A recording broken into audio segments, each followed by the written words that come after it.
ओम नमः सिद्धेभ्यः। ओम नमः सिद्धेभ्यः। बोलिए अनंत अनंत सिद्ध परमेष्ठी भगवान की। गाय तो महिमाए ते, गाय तो महिमाए ते, पद्मयासयिताय ते, पद्मयासयिताय ते।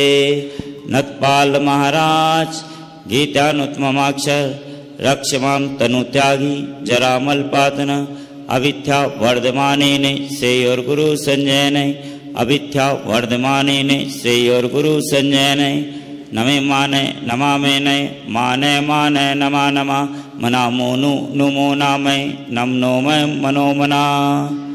हे प्रभु, आप वीतरागी हैं, सर्वज्ञ हैं, हितोपदेशी हैं, अनंत सुख, अनंत दर्शन, अनंत ज्ञान, अनंत बल से युक्त हैं। मैं संसार के दुखों से घबराकर आपकी शरण में आया हूँ, और जो आपकी शरण में आता है, आपके चरणों में नमन करता है, वह दिव्य ध्वनि का स्वामी बनता है, अर्थात उसके मुख से हित मित प्रिय वचन निकलते हैं। बोलिए देवादिदेव श्री 1008 आदिनाथ भगवान की। बोले जिन शासन के नियंता भगवान महावीर स्वामी की। बोले परम पूज्य चार्य चक्रवर्ती आचार्य श्री शांति सागर जी महाराज की। बोले परम पूज्य आचार्य श्री वर्धमान सागर जी महाराज की।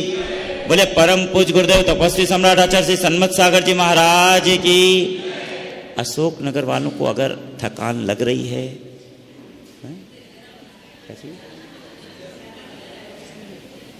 सेक्टर 11 इसको महावीर नगर बोलते हैं, और जहाँ पर शोक न रहे ऐसा वो अशोक शाह जहाँ के लीड कर रहा हो, और उसके लोग अगर न थके हों। वैसे यहाँ पर कुछ और बोलते, हिरणमणि नगरी ऐसा कुछ लिखा हुआ था। अब जो भी है, हिरणमणि है या कौन सी मणि है, लेकिन यदि आप स्वस्थ एवं प्रसन्नचित्त रहना चाहते हैं, आप चाहते हैं कि आपका दिन पूरा ऊर्जावान रहे, तो जयकारा जरूर बोलना। जोर से मत बोलना, लेकिन प्रेम से जरूर बोलना, क्योंकि जो बोलेगा वो प्राप्त करेगा। अब क्या प्राप्त करेगा ये बाद में बताएंगे, इसलिए पूरे आनंद के साथ बोले परम पूज्य गुरुदेव वात्सल दिवाकर पुष्पगिरि तीर्थ पंडित आचार्य श्री पुष्पदन सागर जी महाराज की। बोले परम पूज्य गुरु अंतरमना मुनि श्री प्रसन्न सागर जी महाराज की। बोले अहिंसामय विश्व धर्म की। बोलिए सौमूर्ति 108 पीयूष सागर जी महाराज की, समस्त मुनि संघ की। आप सबके भीतर जो दिव्य प्रेम रूपी शक्ति विद्यमान है उससे मैं नमन करता हूं, मेरा प्रेम स्वीकार करें।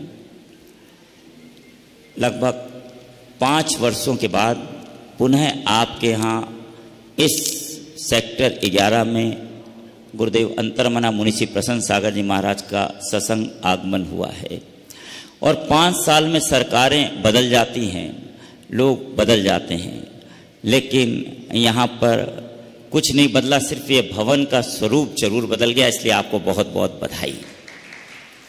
वही भक्ति सर्व ऋतु विलास से निकल कर के समूह शरण में पहुँचे, और समूह शरण से आपके यहाँ पारसनाथ से आदिनाथ के दर्शन करते हुए यहाँ पर इस भवन में और इस वर्धमान सागर सभागार में आने के बाद पहली बार हमने देखा कि अगर पूरे इस उदयपुर संभाग में यदि कहीं केसरिया बाना देखना हो, उसकी शान को देखना हो, तो सेक्टर 11 को देखो।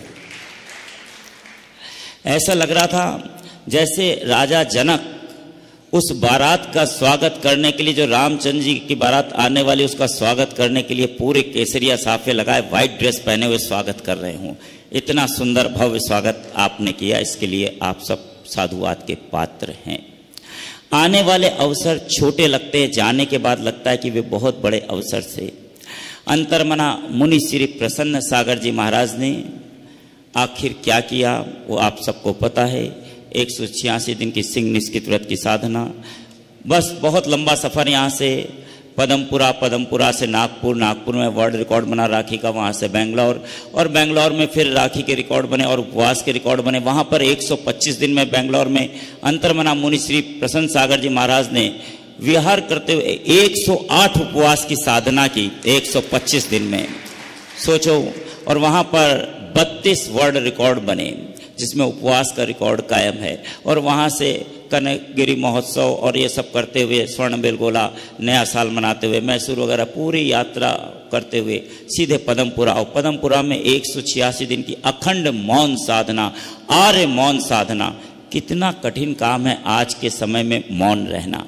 जिस समय मोबाइल पे स्वयं व्यक्ति कोई दूसरा बोल रहा हो या नहीं बोल रहा हो, लेकिन मोबाइल ऑन करो तो सामने से वो सीरी बोलने लगती है, आप कुछ बोलो तो उसका रिप्लाई देने लग जाती है। सोचो जरा, ऐसे समय में मौन रहना बहुत कठिन काम, और मौन रह के ऐसे उपवासों की साधना करना जिसमें किसी की तरफ देखना नहीं, किसी से वैयावृत्ति को नहीं कराना, अपने आप को एक कमरे में समेट लेना, रोज 500 से भी ज़्यादा धौला की पुस्तकों का उनका स्वाध्याय करना, और रोज 20-25 पन्ने रोज लिखना, 250 से भी ज़्यादा माला रोज जपना, रोज पदम प्रभु भगवान की 108 परिक्रमा लगाना, बड़ी वाली 9 परिक्रमा लगाना, कभी 7 परिक्रमा लगाना, बहुत सारे कार्यों को, और किसी से भी वैयावृत्ति नहीं कराना, टिक करके नहीं बैठना। ऐसी कठिन साधना के धनी, यूं कहें भगवान महावीर के पश्चात यदि किसी ने कोई ऐसी साधना की तो अंतर्मना मुनि प्रसन्न सागर जी महाराज ने वो साधना को किया है। उनके आगे सारे विशेषण छोटे पड़ जाते हैं, और वो कोई काम इसलिए नहीं करते कि कोई रिकॉर्ड बन जाए, वो सिर्फ कार्य अपने आत्म कल्याण के लिए, स्व कल्याण के लिए करते हैं। और उनका स्पष्ट मानना, जैसे वृक्ष के निकट पहुंचने से व्यक्ति छाया स्वतः ही पा जाता है, उसके फल स्वतः ही प्राप्त हो जाते हैं, इस प्रकार जो अंतर्मना के निकट पहुंचता है तो उनकी तपस्या, उनकी साधना, आराधना का फल व्यक्ति को स्वतः ही मिल जाता है। बस एक बार उनके नजदीक पहुंचो और पहुंच करके देखो, आपके रुके हुए काम स्वतः बन जाते हैं। जीवन में जितने भी बाधाएं, विघ्न बाधाएं आ रही हैं, वो स्वतः ही दूर होने लग जाती है। अंतर्मना मुनि श्री प्रसन्न सागर जी महाराज का स्पष्ट कहना है, भक्ति में शक्ति है। भक्ति का उदाहरण स्पष्ट, उनकी दीक्षा को कोई ज़्यादा, उस युवक ने दीक्षा ली परतापुर में, वो 1989 भगवान महावीर जयंती का दिन था, और दीक्षा लेने के बाद पूरे संघ सहित आचार्य पुष्पदंत सागर जी महाराज के संघ का विहार हुआ। अभी पहला चतुर्मास बीता था, दूसरा चतुर्मास वर्षा योग चल रहा था इसी राजस्थान की धरा पर प्रतापगढ़ में। और वो जब वर्षा योग प्रारंभ हुआ तो उस साधक ने और कुछ नहीं किया, अपने गुरु आज्ञा से सिर्फ मंत्रों की जाप करना प्रारंभ किया। और वो मंत्रों की जाप वहीं पारसनाथ भगवान के सामने बैठ करके नए मंदिर जी में वो जाप करने लगा। और जाप करने के बाद जैसे ही वो अपने कक्ष में आया कि उसकी आंखों की रोशनी चली गई। अब आंखों की रोशनी चली गई, सब जगह सन्नाटा छा गया, पूरे परतापुर में घर भर में सन्नाटा हो गया कि आखिर ये क्या हो गया, इस युवा अवस्था में रोशनी चली गई, अब क्या होगा। ऐसे लगभग 6 घंटे बीत गए। आचार्य श्री उनके नज़दीक पहुँचे, क्या हुआ, कुछ दिखाई नहीं दे रहा है, कोई बात नहीं। उनका हाथ पकड़ा, जैसे ही हाथ पकड़ा उन्हें दिखने लग गया, दिख रहा, हाँ दिख रहा है, ठीक है। और हाथ छोड़ा, फिर से दिखना बंद हो गया। लो, अरे क्या हुआ, मुझे फिर कुछ नहीं दिख रहा है। कोई बात नहीं, तुमने क्या किया था? वो मैंने वहाँ जाप की थी। कहाँ जाप की थी? चलो। और उसका हाथ पकड़ करके उसी जिनालय में पहुँचे, और जा करके जैसे ही वहाँ पर पार्श्वनाथ भगवान के समक्ष खड़े हुए, उनको बैठाया। कहाँ बैठ के जाप की थी? यहाँ बैठ जाओ। और जैसे ही बैठे और माला हाथ में ली, उतने में वापस वो यक्ष देवता प्रकट हो गया। और उसने प्रकट होकर के इतना ही कहा, आज तक मुझे कोई सिद्ध नहीं कर सका है, इसने मुझे क्यों सिद्ध किया है? इतने साल इस जिनालय को बने हुए हो गए। जैसे ये कहा, आचार्य श्री ने इतना ही कहा, उसका कोई सिद्ध करने का भाव नहीं था। वो आपको सिद्ध नहीं करना चाहता है, वो तो सिर्फ मंत्रों की जाप मेरी आज्ञा से कर रहा है, और आप स्वतः ही सिद्ध हो गए हैं। तो मुझे कोई काम बताओ, क्योंकि मेरा दर्शन व्यर्थ नहीं जाता, मेरा प्रकट होना व्यर्थ नहीं जाता। अच्छा तो ठीक है, तुम धर्म की प्रभावना करो, और जब ये याद करे तो उस समय तुम इसकी पूरी सहायता करना। इतना आचार्य श्री ने जैसे ही कहा, वो यक्ष देवता वहाँ से प्रस्थान कर गया, और उनकी आंखों की रोशनी आ गई। वो और कोई नहीं, अंतर्मना मुनि प्रसन्न सागर जी महाराज थे। सोचो, भक्ति में शक्ति है और ये आपकी भक्ति ही है। यहाँ का कोई विशेष कार्यक्रम नहीं था, लेकिन अशोक शाह जब भी आए, महाराज जी हमको कम से कम 1 महीना तो मिलना ही चाहिए, चाहे कुछ भी हो। पिछली बार हम चूक गए थे, वर्षा योग आपने नहीं दिया, तो बस आपको आना है। बोले कुछ नहीं, आपको आके वहाँ विश्राम करना है, लेकिन आना है आपको। इतनी बड़ी साधना के बाद, और कहाँ से एप्लीकेशन लगा दी? पदमपुरा से। और मार्ग में बीच में आते रहे, बेंगलोर में भी आए, जगह जगह स्थानों पे आते रहे। बोले नहीं, कहाँ आना? उदयपुर आना है। उदयपुर का कोई मानस नहीं था। और पदमपुरा में जैसे ही साधना पूरी हुई, गुरुदेव आपको उदयपुर आना है, सेक्टर 11 में आना है। आखिर सेक्टर 11 में क्या है वो तो आने के बाद जानेंगे। मैंने उनसे पूछा वहाँ क्या है? बोले जब आएंगे तो आप जान जाएंगे। तो सही अर्थों में हमने जाना कि अगर पारस का रस बरस रहा है तो वो सेक्टर 11 में बरस रहा है, क्योंकि अंतर्मना मुनि प्रसन्न सागर जी महाराज आपके यहाँ आके विराजमान हो गए हैं। बस अपने ये सब दिन भक्ति के हैं। भक्ति करो, भक्ति करने से सब कुछ हासिल हो सकता है।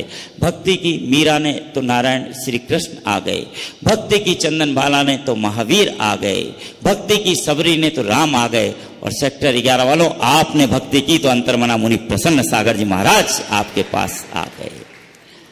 अभी इतना ही, क्योंकि आप सबको भी जल्दी है अपने अपने कार्यक्रमों में जाने की। घड़ी की सुइयां आगे बढ़ रही हैं और वो घड़ी को देख भी रहे हैं और कह भी रहे हैं ठीक है, आने की जल्दी, जाने की जल्दी, लेकिन व्यवस्थित रहो। अभी इतना ही। आपने सुना, अनुग्रहित हूँ। आपके भीतर बैठे परमात्मा को नमन करता हूँ। जय वीर, जय गुरुदेव। जय बोला।